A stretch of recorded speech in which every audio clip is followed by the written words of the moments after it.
क्या आपकी खांसी रुकने का नाम नहीं ले रही? सूखी हो या बलगम वाली, टोरेक्स कफ सिरप देता है दोनों में राहत। इसमें है डाइफेनहाइड्रामाइन, टर्पेन हाइड्रेट और अमोनियम क्लोराइड, जो खांसी को जड़ से कम करते हैं।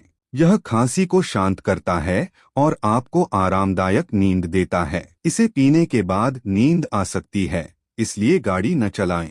डॉक्टर की सलाह से ही इस्तेमाल करें। इस तरह की दवाइयों की जानकारी पाने के लिए कृपया मेरे चैनल को सब्सक्राइब और वीडियो को लाइक करें।